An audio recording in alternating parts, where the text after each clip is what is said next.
Good morning RJBC news morning updates. Middle east വീണ്ടും യുദ്ധഭീതിയിലേക്ക് നീങ്ങുന്നുവോ?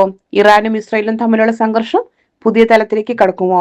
ഇപ്പോൾ ലഭിക്കുന്ന വിവരങ്ങൾ അതീവ ഗൗരവകരം, പക്ഷേ പൂർണ്ണമായ സ്ഥിരീകരണം ഇനിയും ലഭ്യമല്ല. ആദ്യമായി ഇസ്രായേൽ ഡിഫൻസ് ഫോഴ്സ് രാജ്യത്തിലുടനീളം ഹൈ അലേർട്ടിൽ. സുരക്ഷാ സംവിധാനങ്ങൾ പൂർണ്ണ സജ്ജാവസ്ഥയിൽ. ഹോം ഫ്രണ്ട് നിർദ്ദേശങ്ങളിൽ മാറ്റമൊന്നുമില്ലെങ്കിലും പ്രതിരോധത്തിനും ആവശ്യമെങ്കിൽ ആക്രമണത്തിനും തയ്യാറാണെന്ന് ഇസ്രായേൽ ഡിഫൻസ് ഫോഴ്സ്. പ്രധാനമന്ത്രി ബെഞ്ചമിൻ നെതന്യാഹു തുടർച്ചയായ സുരക്ഷാ യോഗങ്ങളിൽ പങ്കെടുക്കുന്നു. നാളെ നിർണായക മന്ത്രിസഭാ യോഗവും വിളിച്ചു ചേർക്കുന്നുണ്ട്. ഇറാന്റെ ഭാഗത്തു നിന്ന് വരുന്ന സൂചനകൾ Islamic Revolutionary Guard Corps cruise മിസൈലുകളും ഡ്രോണുകളും ഉപയോഗിച്ചുള്ള ആക്രമണങ്ങൾ എന്ന അവകാശവാദങ്ങൾ പുതിയ അധ്യായം തുടങ്ങും എന്നതിന്റെ കടുത്ത മുന്നറിയിപ്പാണ്.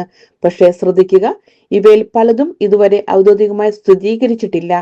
ലോകശ്രദ്ധ ഹോർമോസിലേക്ക്. സ്ട്രെയിറ്റ് ഓഫ് ഹോർമോസ് ലോകത്തിലെ ഏറ്റവും നിർണായക കടൽ പാതകളിൽ ഒന്നാണ്. ഇത് അടച്ചുവെന്ന റിപ്പോർട്ടുകൾ വലിയ ആശങ്ക തന്നെ ഉയർത്തുന്നു.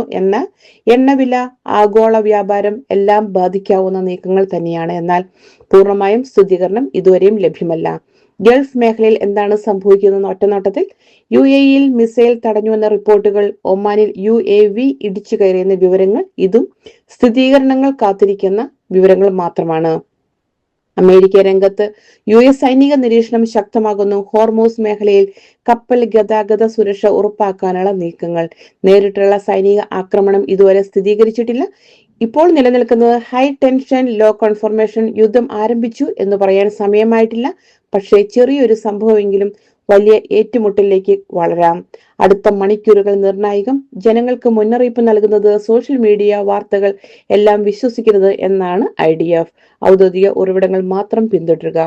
RJBC news, stay tuned.